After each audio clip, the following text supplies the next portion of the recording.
Falaknuma police station పరిధిలో జరిగిన హత్య కేసును పోలీసులు ఛేదించారు. మీడియా సమావేశంలో ఫలక్నుమా ఏసీపీ హరీశ్వా మాట్లాడుతూ హత్య కేసును ఛేదించిన ఫలక్నుమా ఇన్స్పెక్టర్ ఆదిరెడ్డి వారి టీం మహేష్, బోయశేఖర్, రియాజ్ తదితరులను మెచ్చుకున్నారు. చనిపోయిన వ్యక్తి మహమ్మద్ జాకిర్ అలీకి ఏ3 అయిన షహీన్ బేగంకు మధ్యలో ఒక ల్యాండ్ విషయం లావాదేవీల మధ్య పరిచయం ఏర్పడింది. అది కాస్త అక్రమ సంబంధాన్ని దారితీసింది. ఆమెకు ఒక కొడుకు, 4 అమ్మాయిలు ఉన్నారు. కొంతకాలం క్రితం ఆమె అనారోగ్యానికి గురవడంతో చనిపోయిన వ్యక్తి దృష్టి ఆమె కూతురుపై మలడం జరిగింది. ఏదో ఒక వంకతో వాళ్ళని తాకడం చేసేవాడు. ఇది చూసిన షహీన్ బేగం అతన్ని వారించింది, కానీ వినలేదు. ఇదే విషయం తన అన్న మొహమ్మద్ సోహెల్ మరియు భర్త హజీ పాషాకు తెలియజేసింది. ఈ నెల 21వ తేదీన జాకీర్ను మహిళ తన ఇంటికి రప్పించి తన అన్న మరియు భర్తను పిలిపించింది. వీళ్ల మధ్య గొడవ తారాస్థాయికి చేరుకోవడంతో సోహెల్ రాడ్తో జాకీర్ను తలభాగంలో పలుమార్లు దాడి చేశాడు. అతను అక్కడికక్కడే చనిపోయాడని A1 మొహమ్మద్ సోహెల్, A2 హజీ పాషాను నిన్న వాహనాల చెకింగ్ సమయంలో పట్టుకోవడం జరిగిందని, A3 మహిళ పరారీలో ఉందని తెలిపారు.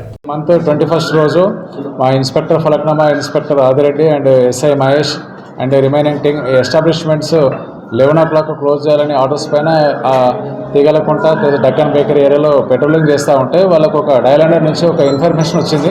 ఇన్ఫర్మేషన్ ఏంటంటే ఒక మర్డర్ అయింది, బాడీ ఇంట్లో ఉందని చెప్పి ఒక ఇన్ఫర్మేషన్ వస్తే మా వాళ్ళు ఏం చేశారంటే వెళ్ళి అక్కడ ఏ రూమ్లో బాడీ ఉంది, ఏ ఏరియాలో బాడీ ఉందో ఫస్ట్ వాళ్ళు ఫైండ్ అవుట్ చేశారు. ఫైండ్ అవుట్ చేసిన తర్వాత బాడీని ట్రేస్ చేశారు. చేసిన తర్వాత మాకు ఇన్ఫర్మేషన్ ఇస్తే మేము కూడా వెళ్ళాము. అక్కడికి ఒక బాడీ రూమ్లో ఉంది, అతను రక్తమడుగులో పడి చనిపోయి ఉన్నాడు. తర్వాత ఆ పర్సన్ ఎవరని చెప్పి ఐడెంటిఫై చేసి వాళ్ళ ఫాదరు, వాళ్ళ ఫ్యామిలీ మెంబర్స్ వాళ్ళకు ఇన్ఫర్మేషన్ ఇవ్వడం జరిగింది.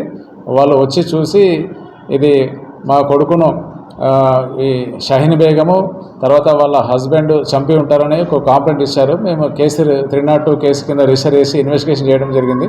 మా ఇన్వెస్టిగేషన్లో ఏం తెలియదంటే షహీన్ బేగంకి తర్వాత ఈ చనిపోయిన ఒక పర్సన్ మహమ్మద్ షఫీ, ఇతనికి వీళ్ళిద్దరికి ఏంటంటే షహీన్ బేగంకి తర్వాత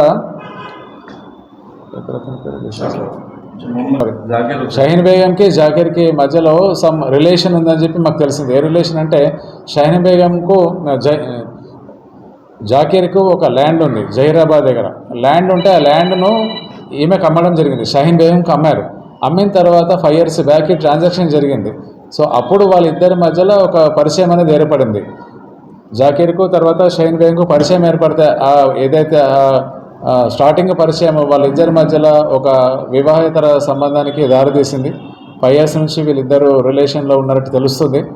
దాని తర్వాత ఇతను మ్యారేజ్ చేసుకుంటానని చెప్తే వాళ్ళ ఇంట్లో కూడా ఒప్పుకోలేదు. తర్వాత నెక్స్ట్ షహీన్ బేగంకు 5 మంది పిల్లలు ఉన్నారు.